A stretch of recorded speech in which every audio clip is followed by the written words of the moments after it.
Jules, est-ce que tu peux me mettre les courgettes farcies, s'il te plaît, en cellule de refroidissement? 3 800 000 repas sont servis chaque jour par les 94 000 collaborateurs de la restauration collective concédée. Parmi eux, Laurent et Jules, un binôme bien dans son assiette. Jules, jeune apprenti cuisinier qui ne manque pas d'enthousiasme et d'énergie. Et puis, Laurent, chef gérant d'un restaurant d'entreprise et maître d'apprentissage de Jules. Dans moins de 2 heures, 250 convives sont attendus. Et c'est chaud devant pour notre duo.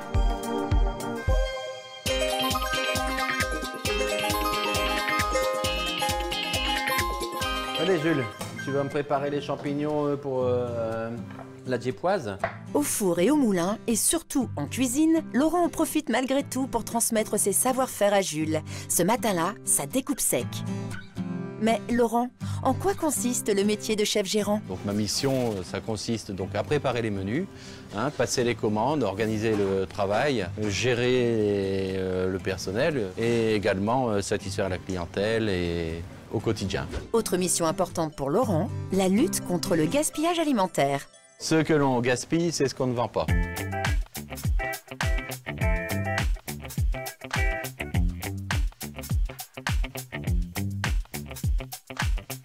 Ce que l'on jette, c'est de la perte sèche.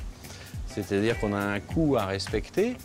Et ce coût, quand on peut l'optimiser, c'est ce qui nous permet également d'améliorer le quotidien.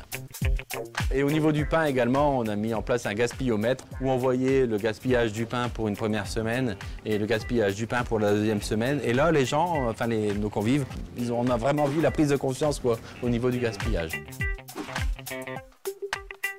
Donc nous, le tri sélectif, ça se fait dès le départ, dès la réception des marchandises, le tri des différentes palettes, le carton, les papiers, les emballages.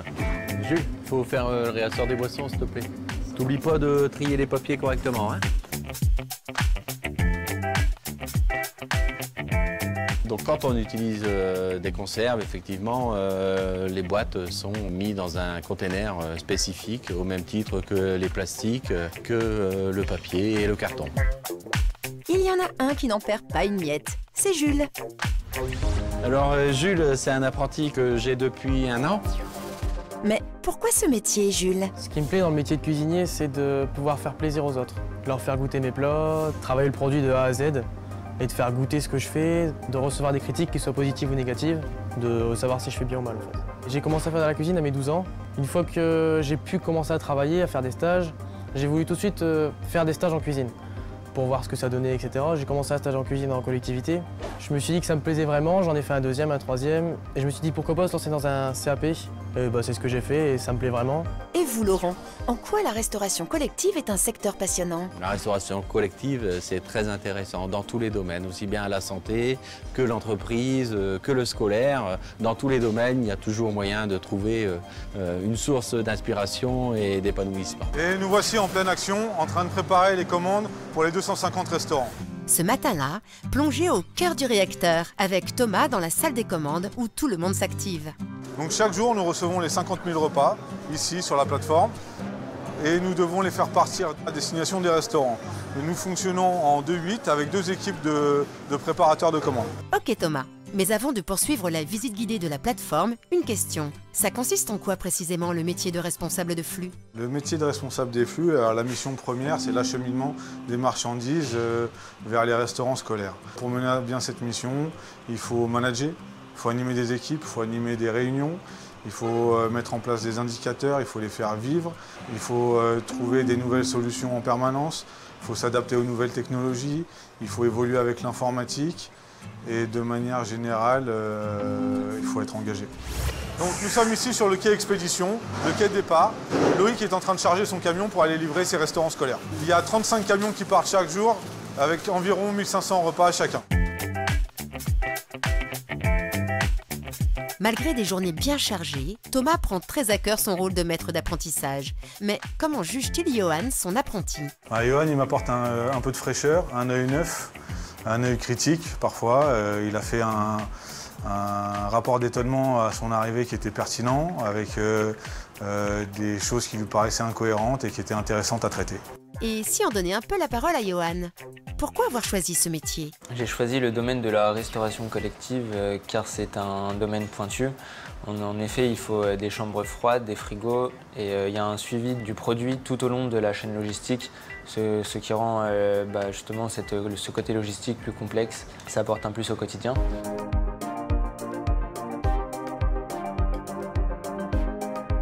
Mais Johan a une motivation bien particulière. J'ai moi-même été enfant et j'ai mangé à la cantine scolaire et il y avait parfois du retard. Ce retard, maintenant que je travaille dans la restauration collective, je le comprends et c'est une motivation pour moi que les enfants aient à manger en temps et en heure. Au moment où nous l'avions rencontré, Johan terminait son apprentissage. L'occasion pour lui de faire le bilan. Je dirais que c'était une expérience qui en valait la peine. J'ai pu m'investir et avoir de la reconnaissance. J'ai appris pas mal de choses que je pourrais réinjecter dans d'autres entreprises. Donc voilà, bilan hyper positif. Le chef d'orchestre du bien manger pour tous. Grâce à son exigence de chaque instant, le directeur de restaurant permet aux convives des 21 500 restaurants de la restauration collective concédée d'être satisfaits et servis en temps et en heure. Dans ce numéro, nous allons faire connaissance avec l'un d'eux, Jacques. Entré comme simple apprenti, il dirige aujourd'hui un important restaurant d'entreprise. La preuve que dans la restauration collective concédée, on peut évoluer, notamment grâce aux 500 000 heures de formation mises en place chaque année.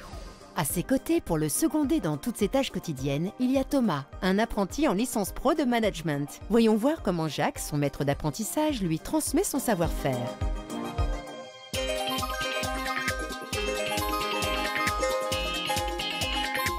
Bon, on dirait que tout se met en place avant le coup de feu sous la baguette de Jacques et son équipe. Jacques, c'est quoi les missions d'un directeur de restaurant? La mission d'un directeur de restaurant en restauration collective, c'est être le garant de la bonne gestion de son restaurant au niveau de l'hygiène, de la prestation et du planning de ses collaborateurs pour une meilleure organisation. C'est aussi faire la connexion entre les différents corps de métier de son équipe, du plongeur au chef de cuisine en passant par les caissières et l'administratif. Actuellement, je gère 15 personnes sur ce site. Mais les équipes de Jacques doivent subvenir à l'appétit et au bien manger de nombreux convives avec quelques particularités, n'est-ce pas? On prépare les repas pour 17 entreprises différentes. On fait aussi des livraisons de petits déjeuners et de plateaux repas dans chaque société. Actuellement, nous faisons 750 couverts jour. Ben dites donc, ça en fait du monde. Pour ça, il faut être efficace. C'est quoi le secret? Tous les jours, je participe à la production, à la mise en place pour avoir une bonne cohésion et comprendre toutes les problématiques de chaque corporation. Si on retournait voir Thomas, l'autre membre de ce duo de choc est toujours sur le qui-vive. Thomas, pourquoi la restauration collective? Alors, ce qui me plaît dans ce métier, c'est déjà qu'on ne reste pas tout le temps assis derrière un bureau. On est très actif, on va aider à droite à gauche, on découvre de nouveaux postes. Le côté relationnel aussi, on découvre des personnes qui viennent de différents horizons. Et puis en même temps, il y a un équilibre entre la réflexion et la pratique. Et il est comment, Jacques, en tant que tuteur? Ce que j'apprends de Jacques, mon tuteur, c'est qu'il est très souvent à l'écoute, tout le temps à l'écoute. Il n'hésite pas à expliquer, réexpliquer. Ce que j'aime aussi, c'est que Jacques me laisse beaucoup d'autonomie sur pas mal de tâches. Il y a encore des tâches où je ne peux pas être autonome et ça va venir. Une formation en alternance et un tutorat qui ont l'air très efficaces si on en croit le jeune homme. J'ai choisi l'alternance parce que déjà ça me permet de lier théorique et pratique. Et en même temps, je voulais connaître un peu le monde du travail un peu plus approfondi. Ça me fait toujours un bien pour mon CV et puis ça me permet aussi de gagner un peu d'argent. Motivation et formation, deux mots-clés pour évoluer dans la restauration collective concédée. On laisse le mot de la fin à Jacques. C'est complètement mon histoire car je suis rentré comme chef de club de cuisine et actuellement directeur de restaurant. Tout ça par de la formation avec de la volonté et de la patience. Et ça ne vous rappelle rien? Dans la restauration collective, chaque collaborateur a la possibilité d'évoluer. Il faut s'en donner la peine, être volontaire et surtout aussi le faire savoir. Agir au service du bien manger pour tous, telle est la mission des collaborateurs de la restauration collective concédée. Pour ce faire, près de 3000 personnes au profil diversifié sont recrutées et formées chaque année. Dans cette émission, nous ferons la connaissance de Justine, une pétillante apprentie ingénieure, et de Coralie, son maître d'apprentissage, responsable qualité et nutrition. Ce matin-là, ces dames sont en cuisine avec le chef. Au menu, entre autres, échange sur les qualités nutritionnelles des prochains repas de cet établissement pour personnes âgées.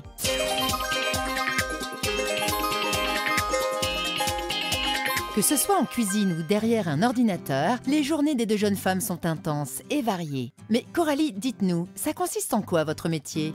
Alors mon métier est d'accompagner les équipes de restauration sur les domaines de la nutrition, de l'hygiène et de l'environnement, et tout ça dans une démarche d'amélioration continue. Ce que je préfère dans mon métier, c'est le fait de savoir que je me rends utile du point de vue de la nutrition, et ça c'est épanouissant. C'est que je vais m'adresser à des personnes qui en ont vraiment besoin. Donc, ces personnes âgées et ces personnes en situation de handicap ont des besoins nutritionnels spécifiques et c'est là où mon métier prend tout son sens. Très bien, mais comment se passent vos journées concrètement? Concrètement, je vais aller sur les établissements, réaliser des audits mais aussi des formations pour pouvoir m'assurer que les équipes de restauration mettent bien en place les engagements. Je vais être en cuisine toute la matinée, où là je vais pouvoir observer et puis poser des questions aux équipes de cuisine. Au moment du service, je vais être présente aussi pour aller constater ce qui est fait au niveau du service. Et en début d'après-midi, on va faire un point avec les équipes, l'objectif étant de voir ce qui convient et puis ce qu'on pourrait améliorer. Pour accomplir ces différentes tâches quotidiennes, elle est assistée par Justine, son apprentie. Car dans la restauration collective, la transmission des savoirs, c'est important. N'est-ce pas Coralie? Oui, il est important pour moi de transmettre mon savoir à Justine, qui est apprentie avec moi depuis septembre. Et il semblerait que le courant passe bien. Oui, donc Coralie est une bonne maître d'apprentissage, puisque justement, j'ai quand même une grande liberté, mais elle a toujours un œil sur ce que je vais faire, et elle a toujours le bon conseil pour que je puisse m'améliorer tout au long de mon apprentissage, donc ça m'aide vraiment à grandir. Et que vous apporte l'apprentissage? L'apprentissage pour moi, c'est acquérir de nouvelles compétences à l'école, mais aussi en entreprise, donc des compétences pointues sur notre domaine d'application, donc en l'occurrence restauration collective, mais aussi apprendre le milieu du travail, puisqu'on est en contact avec beaucoup de personnes, donc on apprend à échanger, à se présenter, même à envoyer des mails, c'est quelque chose de banal, mais voilà, il faut apprendre à savoir le faire correctement, et donc ça nous fait grandir.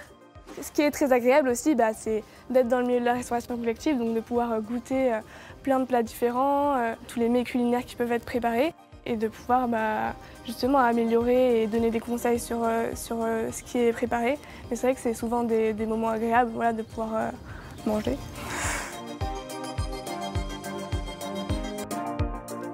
Agir pour le bien manger pour tous est une priorité pour les entreprises de restauration collective concédée. Chaque année, environ 1000 apprentis sont donc accueillis pour être formés à l'un des 30 métiers du secteur. Dans cette émission, rendez-vous avec Justine, une apprentie ingénieure en alimentation et santé, et Sophie, responsable régionale, maître d'apprentissage de la jeune femme. Ce matin, si on allait se rafraîchir dans la chambre froide. Donc est-ce que tu peux me montrer où est-ce que tu prends les températures des frigos? Du côté des chambres froides, donc là on a 3 chambres froides de l'un côté des autres. Tous les matins et tous les soirs, on enregistre la température.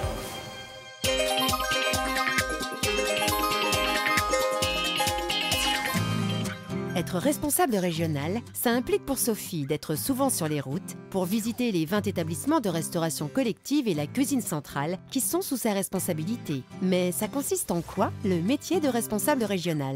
Le poste de responsable régional en santé médico-sociale consiste à garantir la satisfaction des consommateurs, des résidents, des clients, en passant par la qualité de nos prestations.